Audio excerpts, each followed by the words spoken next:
Welcome, Niina, or maybe I should say doctor. um, Quite a Welcome. recent You one. are our third speaker in this invited conversation. And we're going to start really broadly, and I'm going to ask you to discuss a little bit about your research on migration and sex work in the Scandinavian context, and how perhaps ideas of belonging and health and well-being have emerged throughout the work you've been doing. Go ahead.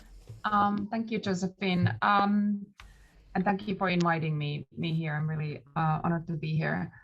So I have studied migration and sex work in the Nordic context, and my work has focused on this policy model that has become quite prominent in recent years. It often goes by name Nordic Model or partial criminalization or the Swedish model. And it's a feminist-inspired law that criminalizes the buying but not the selling of sex in the name of protecting women and preventing violence against women.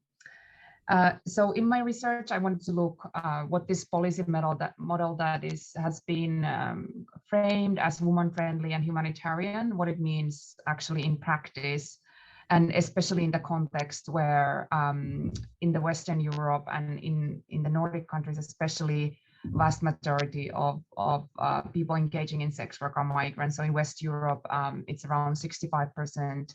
And in the Nordic region, it's upwards 70% that are migrants.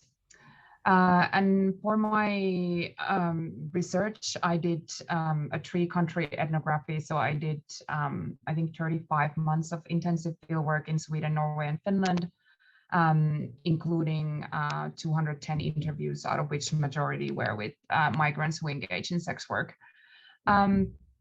And what my research found was that actually this humanitarian feminist aura of protecting women and punishing the sex buyers functions more as a smokescreen for punitive practices that increase policing of sex workers and especially migrant sex workers and lead to deportations and evictions.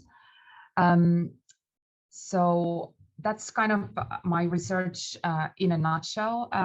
If I think about the ideas of belonging, I think it's really interesting in relation to sex work and migration. So sex work is not recognized as a formal labor in the Nordic context. So it's hard to, for example, know how to do sex work legally. And this also means that it's hard, if not impossible, to get work visas for this labor.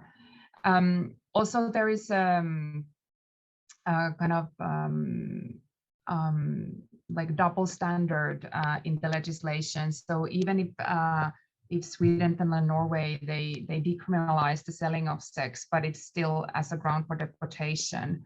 So we can see that there's this moral judgment here of not wanting this kind of activity for migrants. And it became evident during my fieldwork that the police used these immigration policies to deport migrant sex workers. If you think a little bit about, because I know some of your work also looked at civil society actors that engage with sex workers.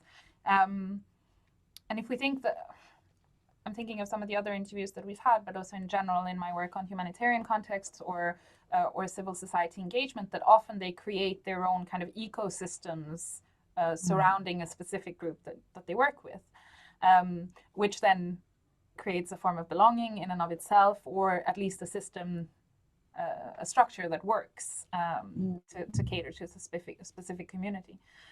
Did you identify any types of kind of communities that created a sense of belonging for these people, or in a way showed up, or did the opposite, right? Perhaps intended to create a community of belonging, but then somehow, due to the feminist approach, end up, I don't know, alienating these sex workers? Yeah, I think in the context of sex work in general, there's a lot of course, social projects related to that. Like, you know, it's a historically been an area where there's a lot of like social concern and interventions, often in the name of morals and decency.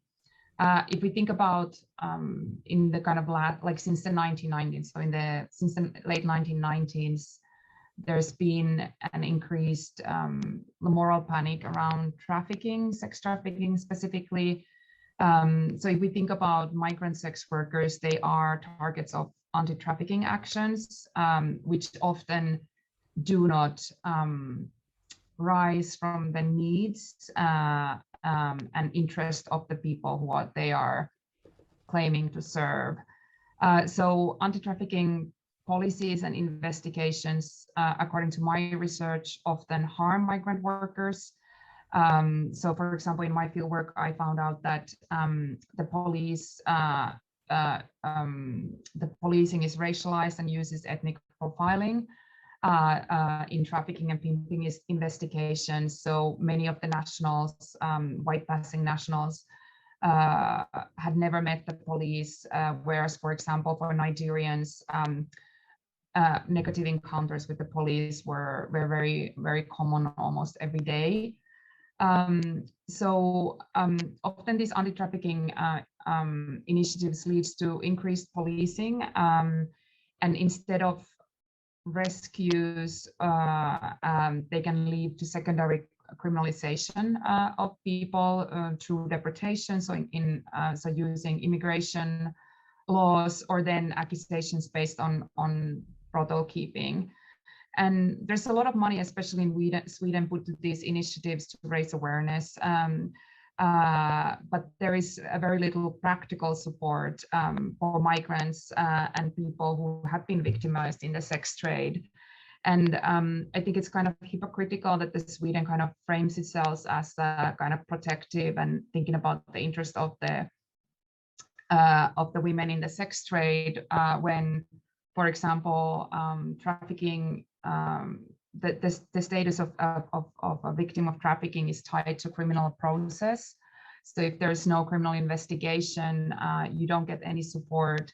And also they only offer temporary residence permit for the person during the legal process, after which the person is deported. So in a sense, these trafficking investigations mainly serve the interest of the state rather than the person who has been victimized. But I think there's also positive examples of belonging, and this can be seen, for example, in sex worker organizing, which often crosses language and ethnic and national boundaries. For example, in Sweden, there is also a very active sex worker organization that has emphasized community building as one of its central organizing methods, rather than focusing on kind of public policies and public discussions, although it does it too. But I think these peer groups can be the best method of providing information or receiving information about safe work, about the laws in the country, how the police acts, how to keep yourself safe and also out of the eyes of the police, organizing apartments that are not exploitative, having legal aid, etc., etc. And I think like there are also in Sweden, like harm reduction is not central to the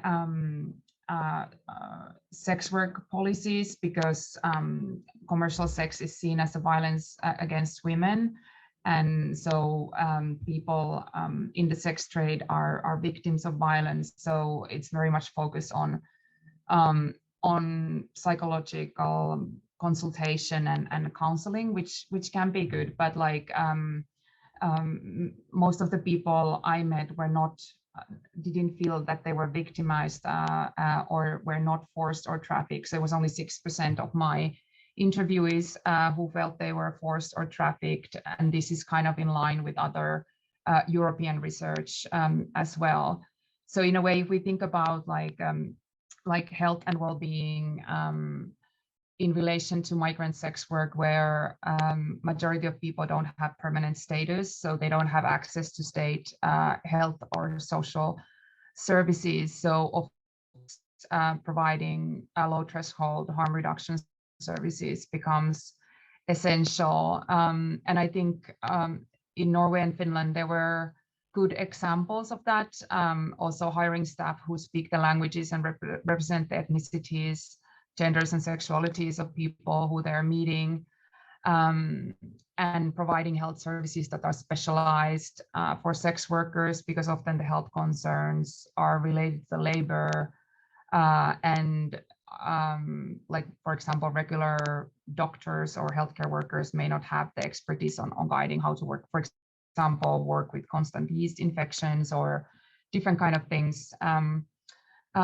So I think these are important, but I think, and often these spaces also function as a way to, for people to gather together and exchange also informal information, create networks among other sex workers and so on. But one thing I see a little bit problematic with this is that even if they, in a way, center the needs of sex workers, still sex workers are rarely employed as part of the staff or in the administration and so on. So what I would really like to see is more centering people who have actually experience in the sex trade into these organizations and their administration and different levels of operation, because I think sex workers know the best what needs they have, and also the realities of the work. So yeah, I think that would be very important, thinking about also how kind of enhance the community and have like more community-led services. Then one other thing that I think that rises from my research is that even if harm reduction is important and essential, in some way, sometimes it works as a band-aid in a way. And many people, especially migrants, wanted to have like permanency in the countries they were migrating to. And as true sex work is, because it's informal labor, it's hard to get permits through that or impossible and stabilize your presence. So I think there would need to be programs that can provide education for jobs that actually provide a living wage. So often there can be like training for a nail technician or something which is not really like, it's a similar type of precarious job. So people would like to actually have like, I don't know, there's been one program in the UK, I don't remember where, for example, where they trained, provide plumbing training for sex workers, and plumbers make quite a lot of work, and you can work as an entrepreneur, which many sex workers have experience of. So kind of like providing real kind of other opportunities to stabilize your residence and also kind of have less precarity, because sex work is very precarious. You don't know what kind of income you will make that week or next week and so on. So having some stability was very important for many people, especially people who were a little bit older and wanted to transition to other jobs. Thank you so much, Niina. I think I'll leave it there, because my last question was going to be about how could we revolutionize this area. So I'm thinking that you bring up several very important points. I also have questions, but I think we can take them on the panel, if that's okay. Okay, yeah. Particularly ideas on how the state allows you to belong as long as they need you for their case. And then this idea of giving you temporary status in order for them to prosecute. That's a shocking but also not surprising approach. And at the same time, it opens up to other issues that have been discussed in the other conversations about deserving to belong and having a specific role. But thank you so much. I think we'll leave it there.